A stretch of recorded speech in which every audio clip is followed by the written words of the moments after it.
There are bigger topics trending right now, but this is one topic you need to get all over. Now, I don't know about you guys, but I feel like I can't go a single day without someone sending me another report about artificial intelligence, AI. Now, the Productivity Commission here in Australia says AI could transform the economy. The Reserve Bank is talking about the productivity gains we could get from AI. Consultants are publishing reports about the potential of AI. Governments are publishing strategy documents. Tech companies are telling us we're on the verge of a revolution. And honestly, a lot of it starts to sound like noise. You block it out. It's not immediately right in front of you right now. Because when you're busy, working like a dog, trying to pay a mortgage, run a business, take care of kids, you're trying to save money, get ahead, save for a property deposit, it's actually easy to wonder, is any of this actually happening? What is going on? Does it even matter? Well, some brand new data might finally answer that question. The answer is a really big yes, guys. This is critical. This is important. According to National Australia Bank's latest survey of Australian small and medium-sized businesses, we're reaching a tipping point and it's coming fast. AI isn't coming. It's actually already here.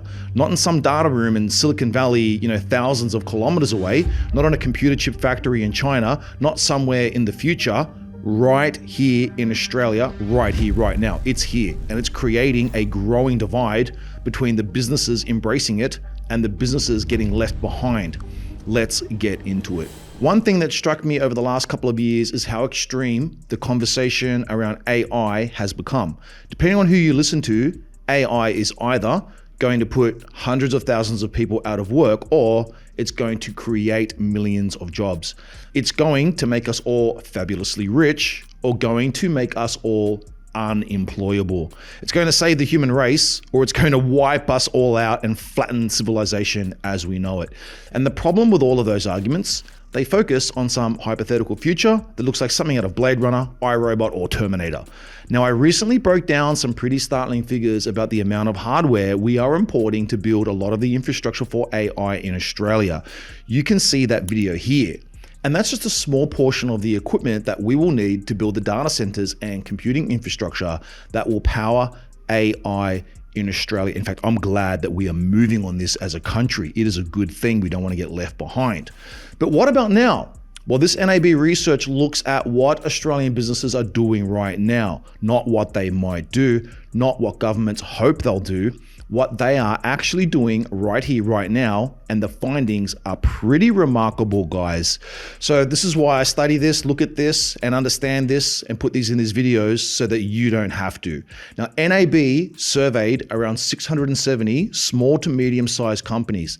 Now, these are businesses with fewer than 200 employees, but these aren't just any businesses. Small to medium-sized enterprises, or SMEs, are the backbone of this country. They make up around 98% of Australian businesses. 98%.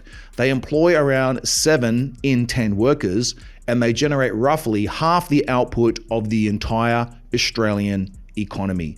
What National Australia Bank found was that 42% of these SMEs are already using AI. Another 14% say they're planning to adopt it. Think about that for a second. That is not experimentation. That's economic change, and it's happening much faster than many people realize.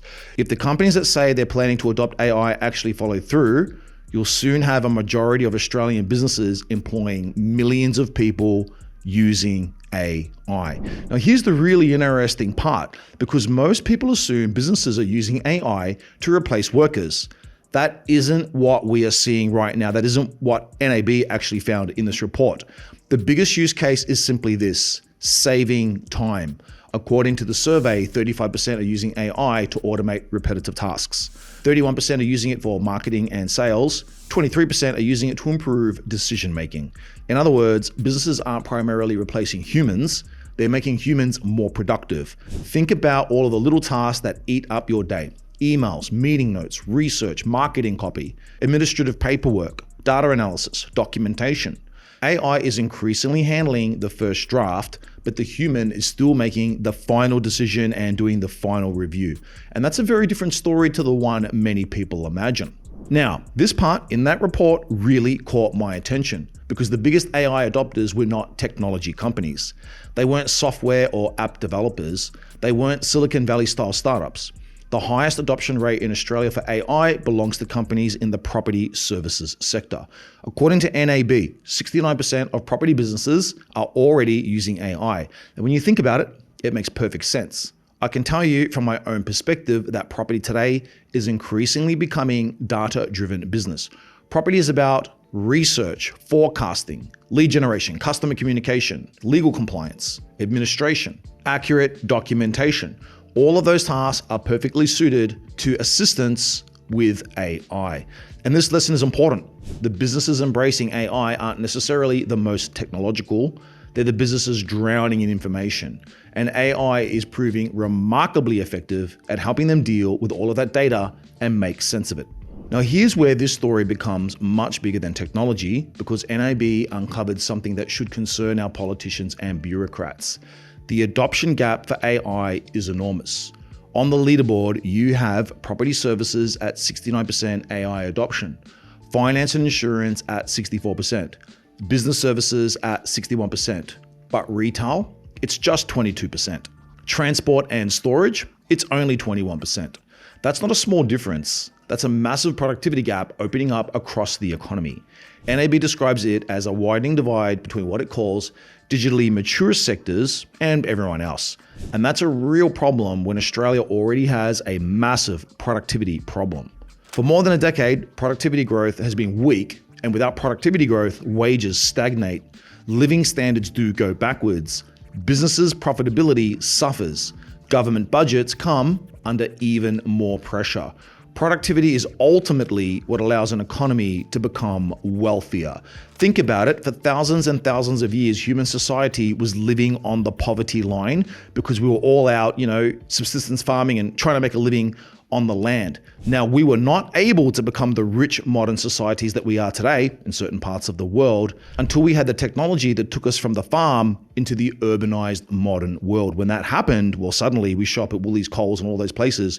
We have an abundance of food, an abundance of resources, and we have a really great lifestyle. That was because of technological change, which increased the level of productivity. We were able to be more productive, and that has led to the modern living standards that we have today. So as I said, productivity now and into the future is what is going to lead to greater wealth and greater living standards in the future, which means AI isn't really a technological story. It's potentially a productivity story and a living standards story. Now, I know the word productivity sounds incredibly boring. Economists love talking about it. Normal people generally don't. People stand around at barbecues talking about the footy, the cost of living, and house prices, not how to make Australia more productive. But here's the thing, productivity is basically the reason some countries become wealthier and others don't. It's the reason wages rise. It's the reason living standards improve. It's the reason governments can afford better infrastructure, healthcare, and education. Productivity simply means producing more value with the same amount of labor, capital, and resources. And Australia's productivity performance has been pretty poor for a long time. This is seen across the world. If you take the GDP of a country and divide it by its population, you get GDP per capita. And if you take a look at the richest countries with the best living standards, they actually have the highest GDP per capita. So GDP per capita is a reflection of productivity. More productivity, better living standards, better country, better life. Now, the Productivity Commission has repeatedly warned that Australia's productivity growth has slowed dramatically compared with previous decades. The Reserve Bank has been saying something very similar. RBA Governor Michelle Bullock recently described weak productivity as one of Australia's biggest economic challenges. So the economic nerds, they understand this is a huge problem, but the everyday Australian really doesn't understand and really doesn't get it. And that's totally normal and that's totally fine. We're not all economists. Now, when productivity slows, everything becomes harder. Businesses struggle to absorb rising costs. Wages struggle to grow. Governments collect less overall revenue. Living standards start to stagnate or even worse, go backwards. That's one of the reasons so many Australians feel like they're running faster, but not getting ahead. For years, we've relied on three big drivers of growth of our economy. Number one has been population growth. also property price growth. And in addition to that, we have been relying a lot on our mining exports. But none of those automatically make individual workers more productive, which is why economists keep looking at technologies like AI and asking, could this finally be the thing that moves the needle? Now, whenever I talk about productivity, somebody inevitably leaves a comment saying, that's all well and good, Scott, but what does it mean for my job? That's actually a very good question. Because whenever people hear the term AI, the first question is always the same. Am I going to lose my job? Now, the straight up honest answer is this. Some jobs will change dramatically. Some tasks will disappear. But history suggests most occupations won't disappear altogether. They will evolve. The Productivity Commission has argued that previous waves of technology generally replace tasks rather than entire occupations. The people who benefited weren't necessarily the ones who resisted technology. They were the ones who learned how to use it. Think about accountants just as an example. Spreadsheets didn't eliminate accountants. They eliminated huge amounts of manual calculation. Think about real estate agents. Online property portals didn't eliminate agents, they changed how agents worked. Take journalists as an example. AI can already summarize documents, analyze reports, and draft basic copy, but it struggles with judgment, context, investigative work, story ideas, personal relationships with sources and editors. It struggles with building trust. The highest value parts of many jobs remain stubbornly human, and what AI tends to remove is the repetitive work. That means the biggest winners may actually be small businesses, because for the first time, a small business can access capabilities that previously required entire departments. A two-person business can suddenly access capabilities that once required teams of people. Research, data analysis, content creation, marketing support. That's potentially transformative. But there's another reason this matters. The rest of the world isn't waiting. Now, the USA is pouring hundreds of billions of dollars into AI infrastructure. China has made AI a national strategic priority. Major technology companies are spending extraordinary sums building data centers and developing new models. Meanwhile, Australia faces a choice. Do we become a country that builds, adopts, and uses these technologies? Or do we become a country that imports them from everyone else? Because there is a huge difference here. The countries that create and commercialize transformative technologies tend to capture a disproportionate share of the economic benefits. The countries that simply consume them often do not. That's one reason so many economists are watching AI so closely. Not because it's a cool technology and it's fun to post AI-generated memes of yourself with elbow on social media, although that was an absolute crack up and a really great side benefit. Not because it's the latest fad, but because it may influence Australia's competitiveness over the next decade. And that's why I'm doing this video as part of the Daily Property Update, because obviously Daily Property Update is all about you building your financial future, property playing a role. We've got to look at the economy. We've got to look at how the job market is changing. We've got to look at how businesses are changing. We've got to look at how this will impact the overall economy over the next 10 years so that we can make the really good decisions with our money, because our money is going to be impacted by the trends which are happening in society. Now, there will be a productivity gap between countries that innovate and those that do not.